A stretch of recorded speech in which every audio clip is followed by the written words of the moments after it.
The revolution is here. A movement of people free to live, work, and choose. We won't tell you what to think. We just demand that you think for yourself. This is Kibbe on Liberty. Hey guys, welcome. Thanks for having us. Thanks. How is it out there? It's like hot as hell out there. Dripping. Dripping. Yeah. You guys have just published a book. When did it come out? May 10th. May 10th. Okay, so not brand new, but pretty new. Black Liberation Through the Marketplace. And I'm only halfway through, I'll admit, but so pardon my ignorance on the second half. But I feel like it's a positive classical liberal response to the 1619 Project. Yeah. And my buddy Phil Magnus has been on dissecting the 1619 Project, but it's more a critique of what they're doing as opposed to we have this positive, beautiful vision and history of how freedom and community and markets lift people out of oppression, and that I feel like that's what you've tried to write here. Is that a fair? Yeah. I think that's half of it, right? But the other half of it is how do we acknowledge the oppression that did occur in a way that makes sense to conservatives and libertarians? Right. We're not asking you to give up on the American project. What we're saying is, no, it was the violation of our liberal commitments that led to what Black Americans experienced. And we want to be really, really honest about that and actually use that as an example to teach people about the value of private property rights, freedom of contract, and the rule of just laws. Yeah. But I think it is also, as you said, right, a positive project. We're not interested in simply just critiquing other people. We want to put forward, a vision for how classical liberalism can actually lead to prosperity, uplift, and flourishing. So I think you've got that absolutely right. That was definitely part of the goal. Yeah, and I like the mindset of a process because I'm a sort of a Hayek guy that thinks about life and problem solving and America as a process of becoming something better than it is, and that I think is something that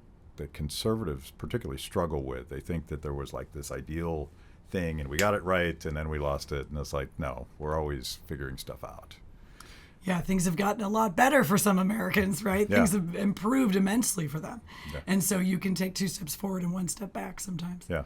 Well, let's tell people who you guys are, because you're both academics, and I use that in the positive sense of the term. Maybe we'll pick on them a little bit later. But Rachel, give us a little bit of background about your history and expertise. Sure. So I actually have a PhD in philosophy. I wrote my dissertation on David Hume on property rights and his critiques of John Locke. And I've spent most of my career actually really focused on student programming. I've been in the liberty movement all my life. So I've been parts of free enterprise institutes. I'm now running the Free Enterprise Center at Concordia University, Chicago, but I actually live in St. Louis, Missouri. And I always make a point of that because we talk about Love the Lou and some of the work we're doing on the ground in the community in St. Louis. It's really beautiful stuff. I'm having a great time at Concordia, Chicago, building up a kind of entrepreneurial mindset among our student body. So a philosopher. Yes. All right. So I am an historian. I've got a PhD in history from the University of Alabama, where I studied under David Beto, who we talked about just a moment ago. And my area of specialization is 20th century, political, intellectual, and economic history. And my first book was titled Getting Right with Reagan, The Struggle for True Conservatism, which looked at the evolution of the way in which conservatives viewed Reagan during the 80s, quite hostily, oftentimes, and then the creation of what I call the Reagan myth. And I'm at Huntington College now. I'm going into my 3rd year. I teach pretty much everything because there are only 2 historians, and we have to teach the world. So really enjoying it there, and really happy to have partnered with Rachel on this book. How did you guys find each other? Is this the first project you've done together? It is. Interestingly, Rachel had this idea for what I thought was a really positive project, and she pitched it, I think, initially to my advisor, David Beto, who is a civil rights historian. He's written a book called Black Maverick about T.R.M. Howard, who's sort of a forgotten civil rights hero in many ways. And so I think she pitched it to David, and David was like, I'm working on my New Deal book, which is set to come out relatively soon. And he goes, I just don't really have the bandwidth, the time to do this, but I have a student, although he doesn't specialize in sort of civil rights history, he could help you out. He could be the historian to kind of provide the details, because my sense was that you wanted a historian to partner with. Yeah, it wouldn't be right to write this book without a historian, but I turned out to be incredibly lucky. Marcus and I work really well together, and it's been a really exciting partnership. Yeah, and I think you can't you can't take this subject seriously unless you describe in sometimes vivid terms some of the horrific things that have happened, driven by racism in America. And I want to get to Tulsa, but not just yet, because I want to start with the way that you guys start the book, which is the dangerous words social justice. And you point out that Hayek had a problem with this because for Hayek, justice was for individuals, and social corrupted that because it became hard to understand what that meant. And I think we're still struggling with that today, but to rehabilitate that phrase and try to understand people that use that phrase is something that you guys are trying to do. Yeah, so the term social justice, Hayek is assuming that people mean something like perfect material equality in outcomes. Yeah. And of course, he's totally right to condemn that, because you cannot have that without tyranny. And you see that clearly in David Hume's work as well. And so we think that's true, but we also think that in many cases, there's a way of thinking about social justice that actually makes a lot of sense from Hayek's perspective. Because what is he doing in the Constitution of Liberty? He's explaining the institutions that you have to have in order to experience freedom and economic flourishing. So if you're excluded from those legal institutions, you won't experience that, right? And so you will be a victim of basic, real individual crimes from your neighbors, from the police, from the court system, whatever it is. And so it will be just injustice, just plain injustice. You don't necessarily need the term social, but I think people now use the term social justice to refer to things that were bad happened in the past, and we want to do right by that. Yeah. And it's often much more vague in their minds. And so if we can bring forward the classical liberal tradition of actually paying a lot of attention to the way that the growth of freedom affects regular people, and it goes all the way back, Adam Smith, et cetera, they're all talking about poor people getting richer, then we can show, oh, actually, we have a social justice tradition in classical liberalism. Yeah. And part of the mistake I think we make is when we understand the sort of bad version of social justice, which is using force to redistribute wealth and to bring everybody down to some equal level, we give up the word justice too, which is the entire basis of what I think liberty is about. It's about those institutions that provide for equal treatment under law and all that stuff that I guess is controversial now, but I thought it was a thing. So we don't use the term social justice ourselves, but we try to show some understanding to just regular Americans who do. Yeah. But I think that we need to redeem the term injustice, right? These were just real injustices. Yeah. And we need to acknowledge them and understand that America has a kind of racial hangover from some of these terrible parts of our history. Yeah, yeah. By the way, not just America. Like I'll sound like Dinesh D'Souza for a second, but the world of 200 years ago was pretty repugnant by many of the standards that we would hold ourselves to today. Yeah. And that's where some of the history comes in. I think it's good to point out some of the crazy stuff that people did and believed, not just in our own history, but where those things came from. Yeah, I think I teach World Civ 1 every single semester, and my students are always just like really shocked because I like to describe to them like what would have smelled like in Rome, right? To just walk down the street with the chamber pots being sort of dumped, even though they did have running water was for the elites. 50% of newborns die, or babies die, young children die by the time they're 10. I mean, they're exposing babies. The Romans are, I mean, it's a completely different world. And that world doesn't change until the Industrial Revolution, the advent of sort of the bourgeois virtues, going to Deidre McCloskey, right? The advent of capitalism and industrialization. And we can critique it. We can, talk about the environment and other things like that. But in the grand scope of things, people are incredibly better off than they were before. I mean, it just the ability to walk into a supermarket and you have fresh fruit all year round, like in every other time in human history would have been considered just miraculous, and we just take all these things for granted. And so one of the things I really always hope is that when they leave my class, they have a sense of awe. When they walk into the grocery store, I hope they just pause and like, oh, that's what Dr. Witcher was talking about. I should appreciate this a little bit, right? Because it is really quite unique in the history of humanity. So yeah, I think of AOC's much maligned comment that she made, that when she said that her generation had never known true prosperity, and of course, objectively speaking, she's growing up in the most prosperous area of the most prosperous country at the most prosperous time in the history of humanity. But the context is important. And if you didn't learn about how people lived not so long ago, pre-capitalism, I think you can sort of lose track of the progress we've made. And you can't actually critique the mistakes we're making unless you have it in the context of, this system is lifting us, everybody, up, and that's important not to throw away. I think part of the uniqueness, why I say America and our history of race, because I totally acknowledge your point, right? You have all kinds of oppression is like normal for human history. I think the uniqueness of America is the promises we made. I mean, that's actually why people sort of hold us accountable in the way that they do. I mean, Brazilians get 10 times as many people coming over from West Africa, or being brought over, right, from West Africa, and many of them just die from how hard and awful the labor is. And so, you hear conservatives say, well, American slavery, I mean, people actually flourished and you had more black people. And that's all true. But look at what we said, right? We said that we were all created equal. Yeah. And that's that black pro-constitutional tradition that you see from Phyllis Wheatley, all the way through Martin Luther King Jr. saying, hey, let's hold America accountable to the promises it made. And that's what makes it stand out, right? The sins of our country. And it's one of the virtues of liberal society, writ large, is the fact of the willingness to actually acknowledge these things, to discuss them in the public forum, right, in the press, etc., to condemn the things that we did wrong, and then to move forward. I mean, you don't see that in the Soviet Union.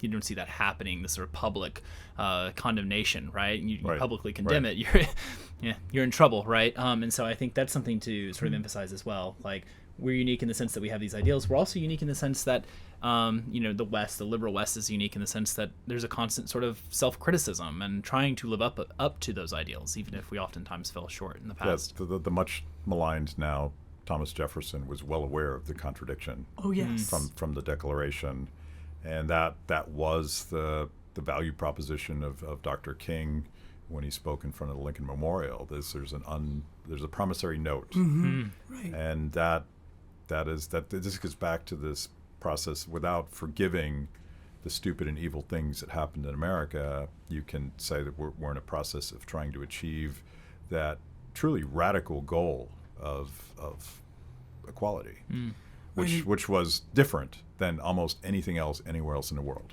Yeah, and so you can contrast a perspective like that, which is just more nuanced, with a perspective that says, well, racism was so fundamental to the founding that the founding is fundamentally flawed. Yeah. And we're saying, no, you don't want to go that direction, right? You want to hold on to the accountability of the founding and fulfill it. So I love the quote, and I always quote Frederick Douglass when he says it's not the Constitution, it's whether we have honor enough and courage enough to live up to the Constitution. And I think that's part of the larger sort of thing that we're trying to do with the book, is we feel like we have conservatives on the one hand who present a vision of America, that America is great, it has this wonderful founding, the ideals, etc. And it's a very patriotic history, and that's in a lot of textbooks at the high school level. And then you have at the college level, you have this other narrative that looks at American history and just laser focused on maybe liberalism is even tainted by racism, and maybe we need to jettison liberalism for socialism or some sort of market socialism, or even perhaps something more radical even than that, it's communism or something along those lines.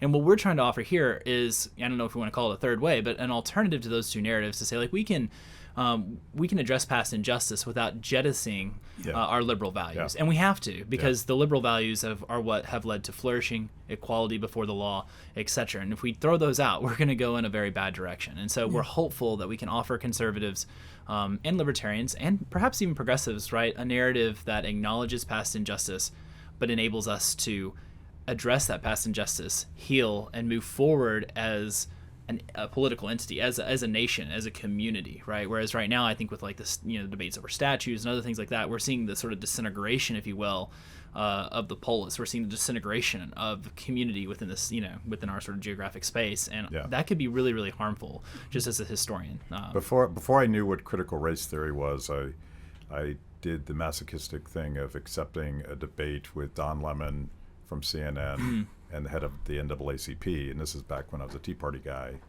and I suspected and turned out to be right that they wanted to debate whether or not I was a racist. And in the process of this, and this I'm not this masochistic anymore, but I was then. In the process of this, I use the phrase colorblind society. And I also quoted without attribution, judge people based on the content of their character. And Don Lemon challenged me, and he's like, that's not right. And this is the first time I realized that I thought we all agreed on this, but we don't agree on this anymore. And it has now become, critical race theory has become a thing, which to me is kind of the mirror image of white supremacy. It is dividing people based on tribe and color and ethnicity, and all that stuff. And I think, without sort of trashing that, you guys are offering this alternative vision of like, we got to work this stuff out. One of the things that I was most excited to discover in my research is this very pro-Black classical liberal tradition, actually, where you have people like Rose Wilder Lane writing at the Pittsburgh Courier. She's one of the three mothers of libertarianism, and she's giving libertarian arguments for Black freedom. She's trying to educate white people about lynching. You've got two of the founders of the NAACP are serious classical liberals. Of course, Frederick Douglass, right? Zora Neale Hurston, very much individualist. So you do have a pro-Black classical liberal account that acknowledges the history that CRT is trying to address. But I have to kind of stick it to us a little bit and say, the reason that CRT has the power it has in the academy is because conservatives and classical liberals didn't necessarily take up that space in the conversation of giving their own account of what was happening to Black people. And one of the examples I often use here is our beloved Hayek, who I love. But Hayek, who's writing about these institutions, never takes notice of the fact anywhere, as far as I know, and we did check with Bruce Caldwell, anywhere of the actual exclusion of Blacks during Jim Crow, for instance. And so I think that CRT, it's like a vacuum, right? It's sucked into that conversation and kind of takes up all the space in the room, because at least they're talking about the abrogation of liberal laws that did occur. And so that's why we need to come back strong and give our version of the story. Let's talk about eugenics, because I'm reminded of this. I just reread Hayek's The Counter-Revolution of Science, and it's not at all about eugenics. It's about an earlier, actually the first generation of scientism, but how the cloak of the science. I mean, we're still debating this today, but how the cloak of scientism involved tremendous abuses of government power.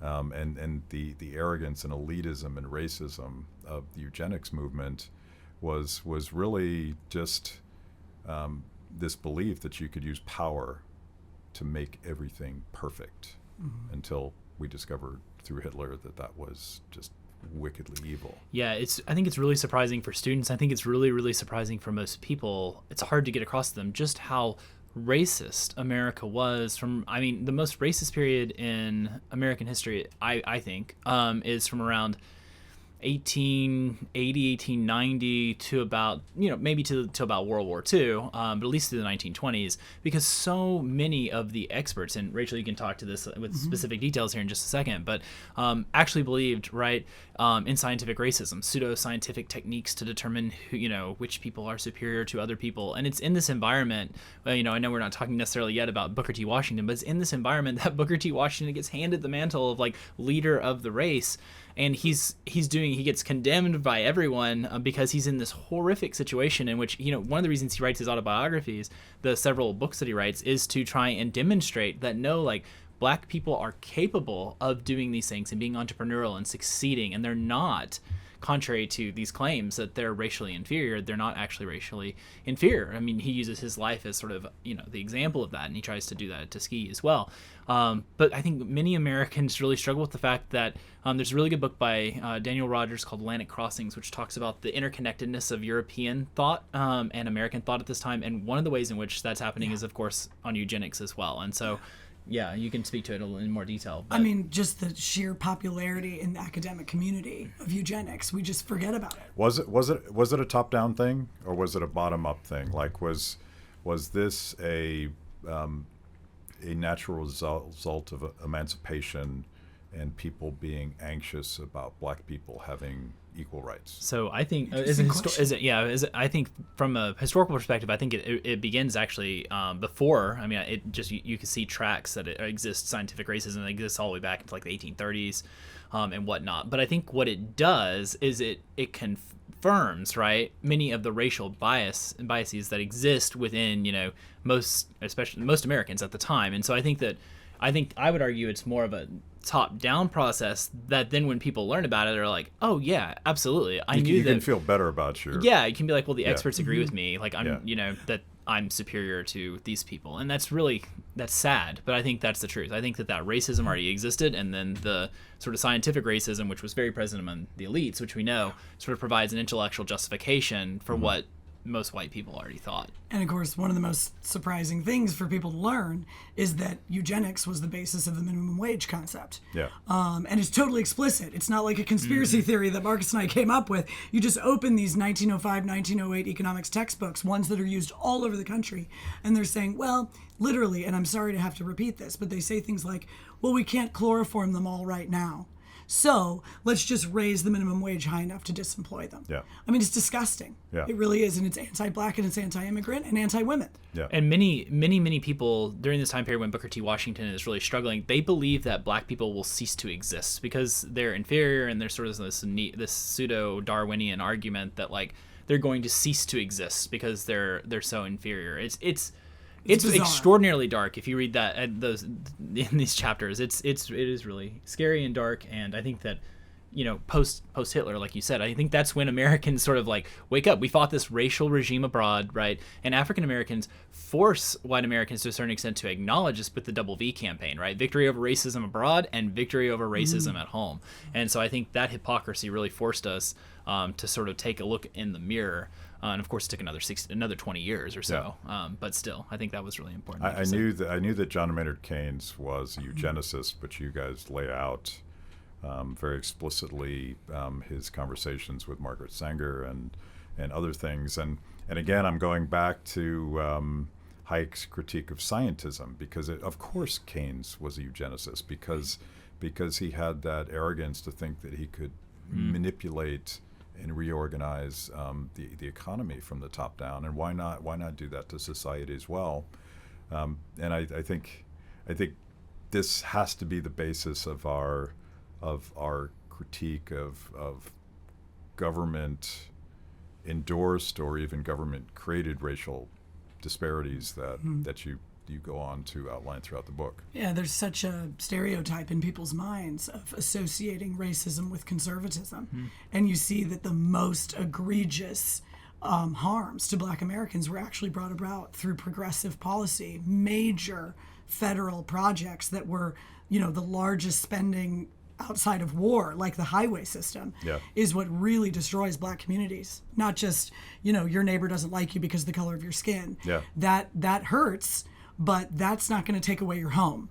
What's going to take away your home is urban renewal, right? Or building a highway. What's going to blow up your neighborhood and your economic centers are these huge projects that are being put forward by progressives, Woodrow Wilson, et cetera. And so it's really important that we get this history right, because people have a very confused idea about our history of racism. Yeah, and I think it's important to mention just like Republican presidents as well, right? Eisenhower did it for, national defense reasons, but Eisenhower ultimately like just allocates the resources to the localities, to the states, and like then those people who are in control, many of whom are mayors, sort of municipal leaders who think they're struggling with a particular problem and now have the resources and the money to eradicate that problem, read between the lines, run the highway through the prospering black community, right, and then create like basically they've segregated communities quite literally. If you read The Color Concrete of Law, wall, right, he does quite a good job of sort of discussing this history. So quite similar to the regulations of apartheid South Africa, with minimum wage laws and limits on your ability to work, and bans on interracial marriage, and just geographically separating people so that it was hard. From Soweto, it was impossible to get to the places where the jobs were. Right. And we did all that too. Yeah, so it's interesting because we have these debates about terms like structural racism, right?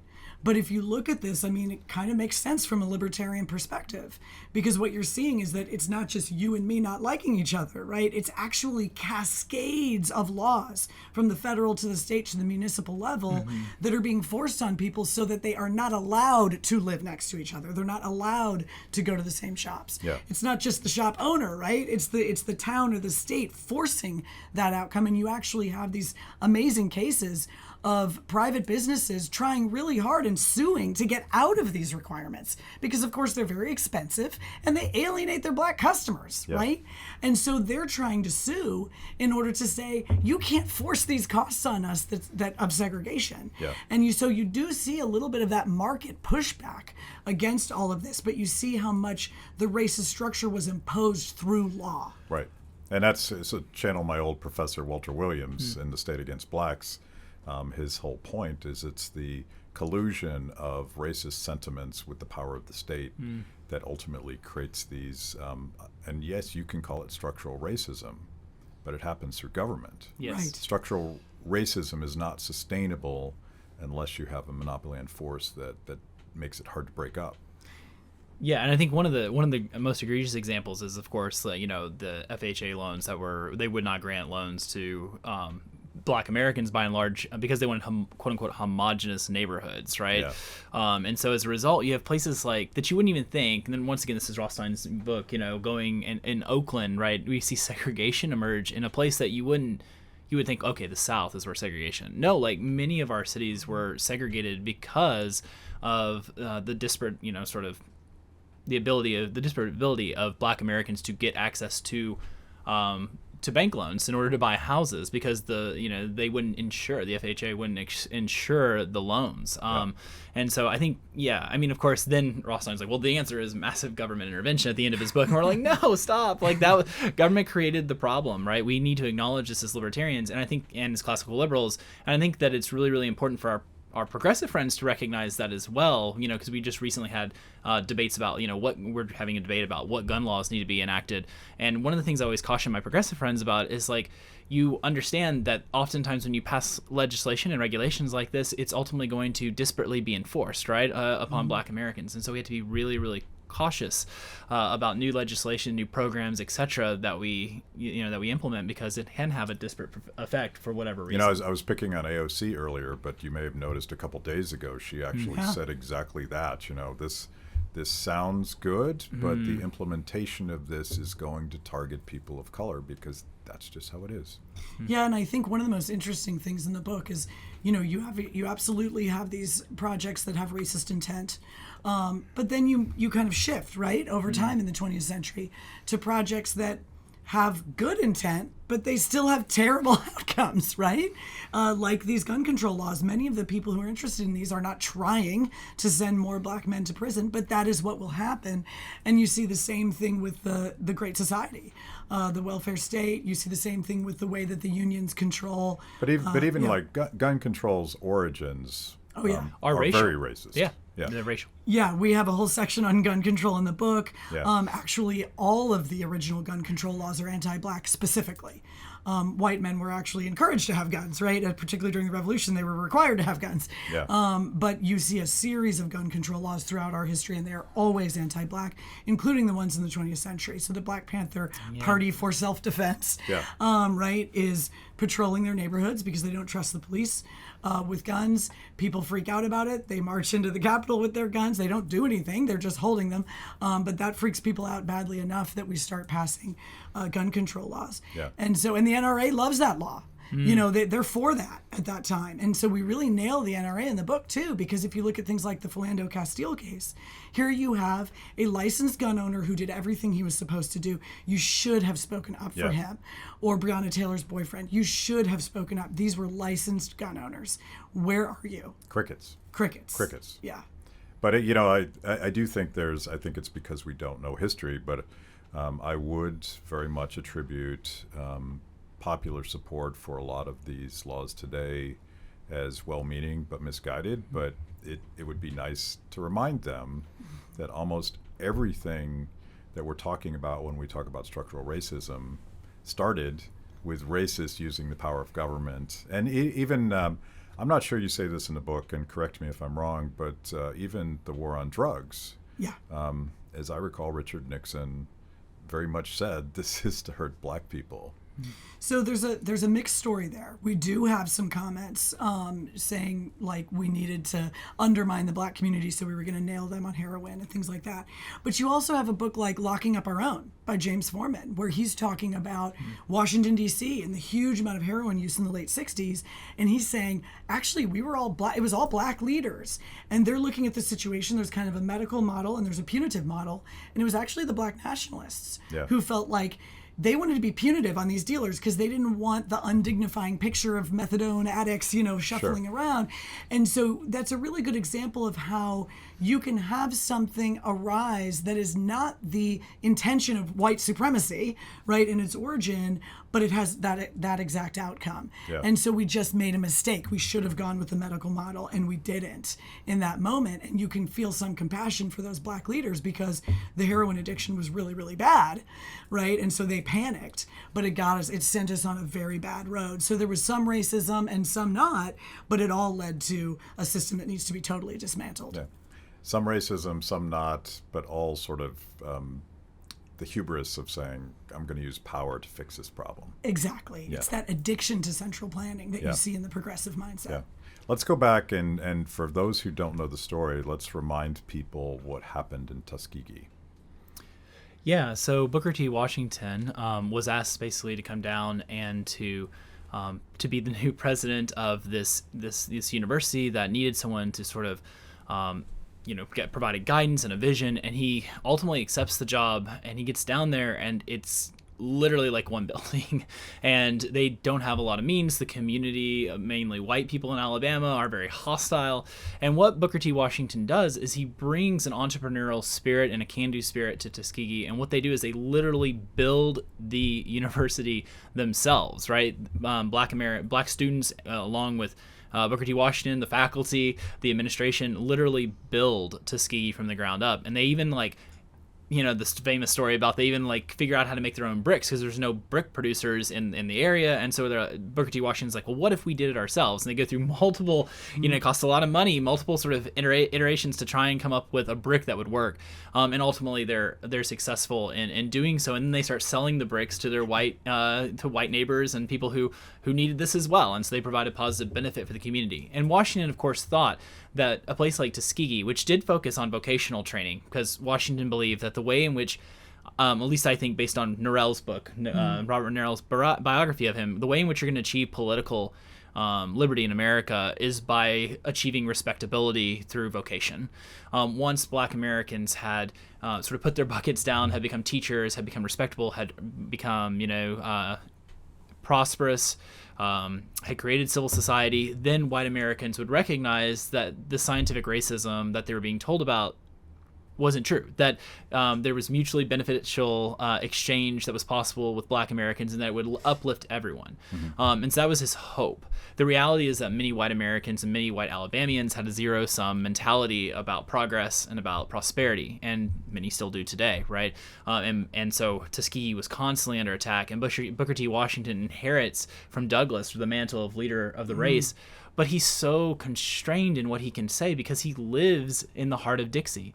And so it opens up opportunities for people like W.B. Du Bois to, I think, unfairly criticize Washington, who was doing a ton of activist work behind the scenes. And we know Du Bois was aware of this because Du Bois sues the Pullman company because the way he's treated on the Pullman trains. And the person who bankrolls his lawsuit is Booker T. Washington. And so Du Bois knows this all is going on privately, that Washington's working behind the scenes to sort of get, to attack these new racist constitutions in Alabama and Louisiana and elsewhere.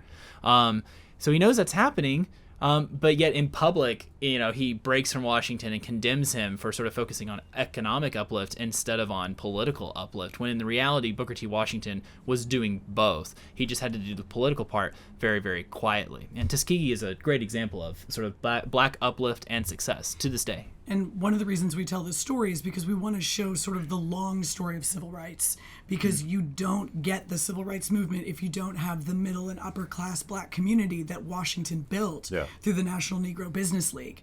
And so this idea of sort of economics versus political rights, it's like, no, no, no. You have to have economic flourishing to get those political rights. And it takes 60 years, but we get there. And so it's, Madam C.J. Walker bankrolling the NAACP, right? It's John H. Johnson, the great publisher, who puts Emmett Till's picture in the magazine and really wakes America up to how blacks are being treated. If these people weren't in these powerful economic positions, they couldn't have made the difference politically. And one of the things, and this gets back to our sort of critique of the 1619 project of CRT, and what we're trying to demonstrate in this chapter is that black entrepreneurship and African Americans using the marketplace for uplift actually contributes to liberation, which is why the book's called Black Liberations in the Marketplace. You don't get the successes of the Montgomery bus boycott in 1955 without all the work that had been done previously. So like in 1905, there was, from 1896 to 1905, there was a series of boycotts that were, within the black community to try and boycott the trolley systems, et cetera, to force integration, to stop the discrimination, to get, to attack the Jim Crow laws. And Booker T. Washington supports that sort of quietly with some money behind the scenes. But it ultimately fails. And one of the things that I ask as a historian is, why did it fail in 1905 but succeeded 50 years later? And the answer to that is this thick civil society that was developed. So the Washington view of slow, gradual improvement. One of the ways we see this manifest is through organizations, fraternal societies like the Black Elks, who had to fight legally to keep their name, and in the process created and trained black lawyers who ultimately end up going and serving in the NAACP once it's created. And of course, later on, those people bankroll and provide money, right, for the emerging civil rights movement. And so it's this thick civil society that's created through entrepreneurship, through economic uplift, and ultimately through the marketplace, which enables the civil rights movement to have success. I think part of the reason why Americans aren't aware of this is because I think we just don't teach it in high schools. Sure. It's like we teach about emancipation and then, hey, there's MLK. This is sort of Deirdre McCloskey's point about the democratization of she calls it innovism, but innovation and individual creativity that is one of the natural byproducts of free markets. I don't like the C word so much because I think it has some baggage, but free markets, and you guys apply that sort of radical democratization to freed black Americans. Mm-hmm. Yeah, and actually we could say the same. I love McCloskey and I love her work on virtue. We can say the same for the black church as kind of the cultural womb of black America, where you have one arena, even during slavery, in which black people actually have leadership and respect and sort of privacy, right?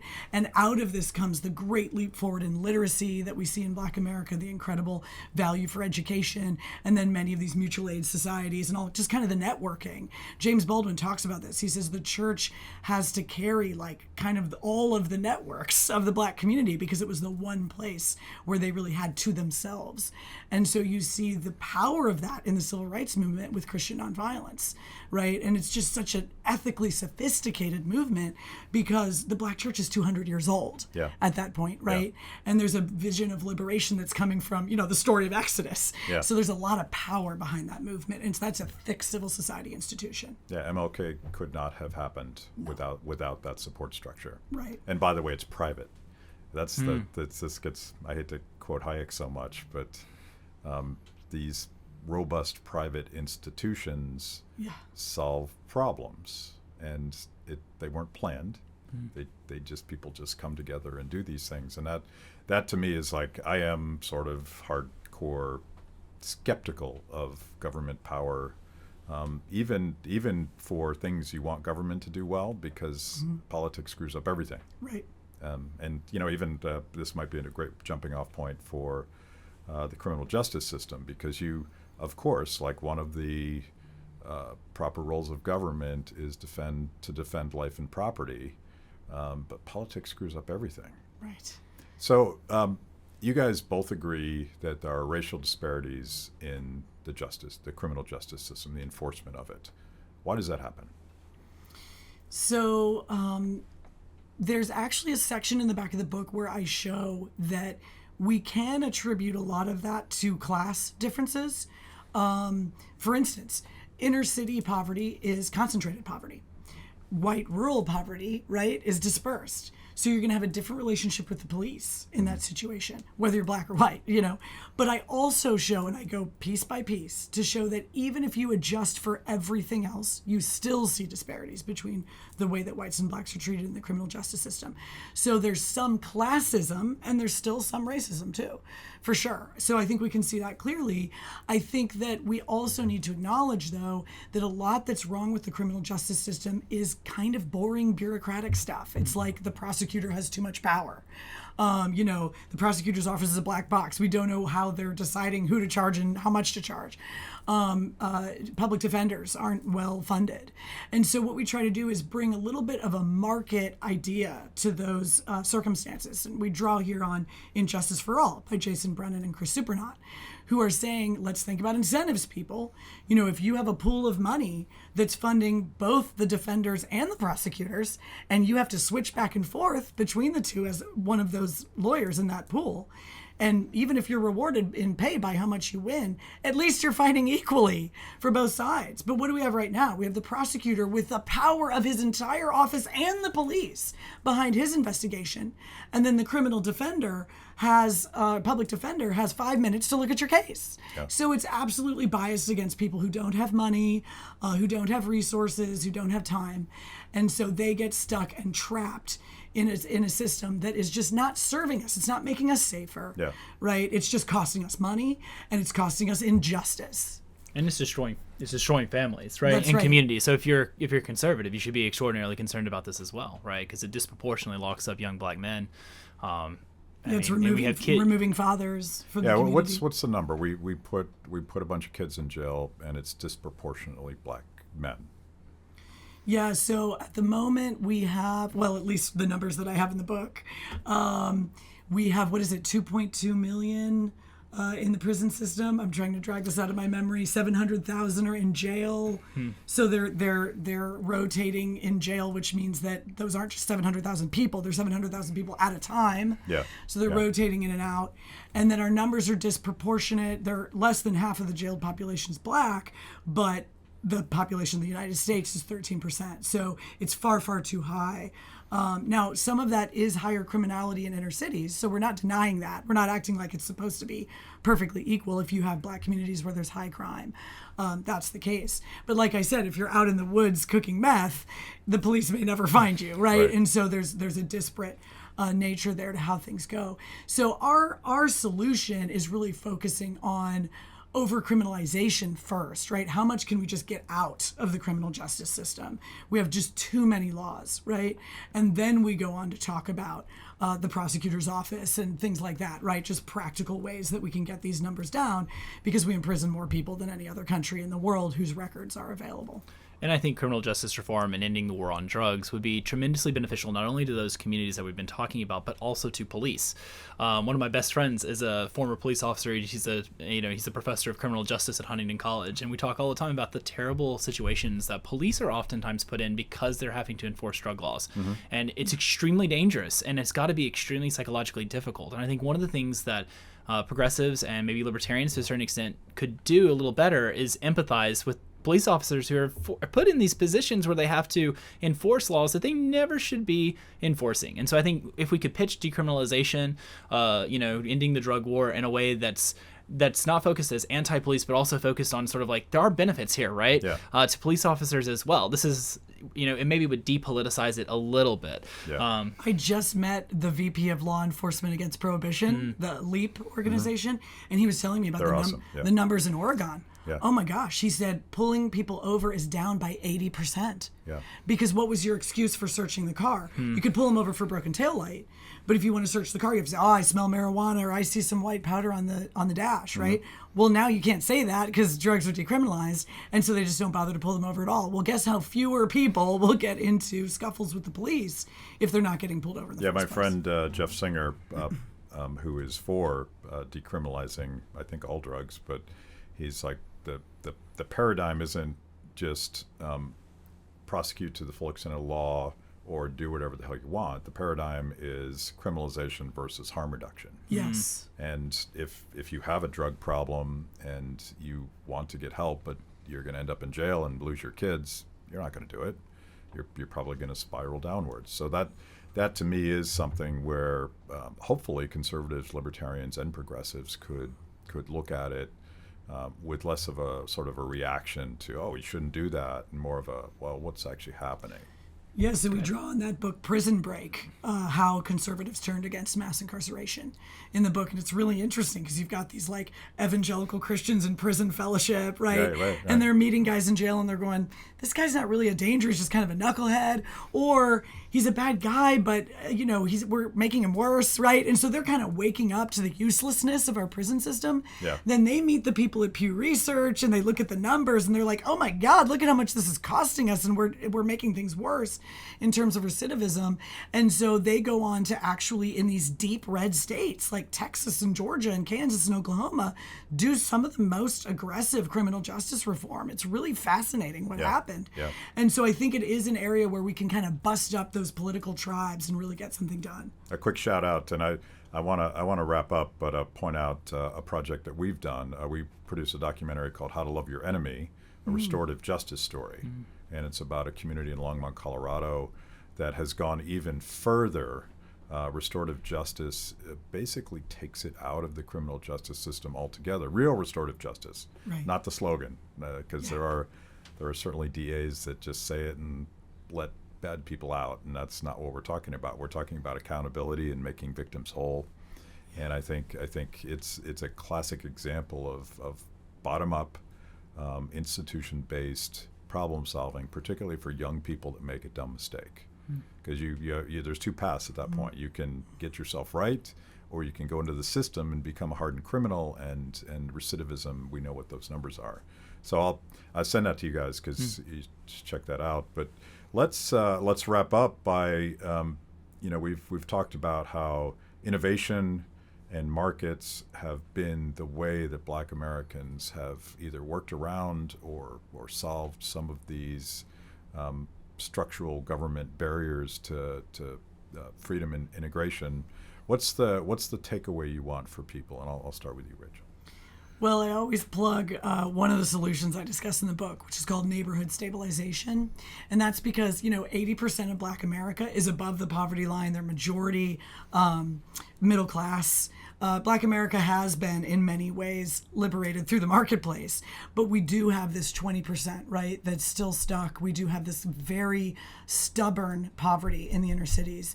And no matter whether we get all the policy changes we've just talked about right now, we have really destabilized neighborhoods where there's just going to be a gap. There's going to be an inability in bandwidth for people to take advantage of the marketplace unless civil society steps in. So there's this wonderful movement that I just call neighborhood stabilization. And I'm talking about books like Toxic Charity by Bob Lupton or When Helping Hurts by Brian Fickert, where they talk to us about the way we do our philanthropy and our charity. And they're saying, you're just sort of imitating the welfare state, right? It's faceless. You're handing out things from a soup kitchen. This is not going to help people transform their lives. Instead, we have to go into the neighborhood, live with people, walk with them through life, hyper-local, block by block, 8 to 10 years of loving personal presence per block, right? But it's happening. It's happening in Atlanta. It's happening in St. Louis. It's really, really exciting. And frankly, I think it's kind of the only solution because so much destruction has occurred in these very isolated, ghettoized neighborhoods that you have broken down the basic things like family structure and employment networks. And the only way we're going to fix that is by bringing our networks and our mentoring in to the neighborhood and presenting an alternative right there on that street to those 13, 14, 15-year-old kids, right? Yeah. And saying, hey, here's how you make money. Come work in the community garden. I'll train you. I'll teach you job skills. And those kids, 95% in my group, Love the Lou in St. Louis, are going to school, getting jobs, graduating high school, not joining the gang because they don't really want to do that. They saw their older brother or cousin get shot or go to jail. They don't want that life. It's just that they have no alternative in that little 4 to 6 block area, which is their whole world. Yeah. And so we have to bring that alternative into the world. And it's really exciting work. I hope people will join in. Bottom up, face to face. That's right. Exactly. Yeah, I think the big takeaway, if I wanted to leave viewers with with one thing, is that this book, what we're trying to offer, right, Americans, is this third way where we acknowledge past injustice. We can speak very knowledgeably about these things. We can embrace things like transitional justice, like they're doing in Tulsa, Oklahoma, trying to heal communities on very concrete elements of injustice that have happened in the past. So we can acknowledge the past injustice, but we cannot jettison, right, the liberal values that, while imperfectly applied over the course of the last 250 years or so, are essential for prosperity and flourishing. And so if we're actually going to solve the problem, right, the book offers, markets, it offers liberalism as the answer, not as the problem. And so we can't embrace, CRT and the 1619 Project, and we can't continue to fall back on old tropes that have been that are incorrect, right, historically. We have to move forward, address past injustice, but not jettison our liberal founding. So people are going to have to read the book, because I wanted to talk about the Tulsa Massacre, and of course we didn't get a chance to do that. We didn't talk about the corruptions in the education system at all, which could be a whole nother episode. But how do people get the book, and how do people find you guys?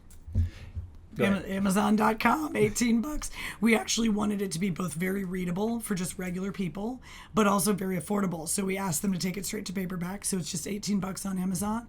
I'm at Liberty Ethics on Twitter. You can link in or Facebook with me as well. And you can find kind of everything we do in terms of speeches and articles at RachelFergusonOnline.com. Yeah, and I'm on Twitter at Marcus Witcher. So it's quite simple. By the way, it's shockingly readable for two academics like yourselves. Thank you. I consider that a compliment. That's the highest praise. We worked hard on it. Thank you, guys. Thanks. Thank you. Thanks for watching. If you enjoyed that show, make sure that you like and subscribe. Click the little bell so that you get notifications. And if you consume this via podcast, go wherever you want to go. We're everywhere. Kibbe on Liberty. The revolution starts now.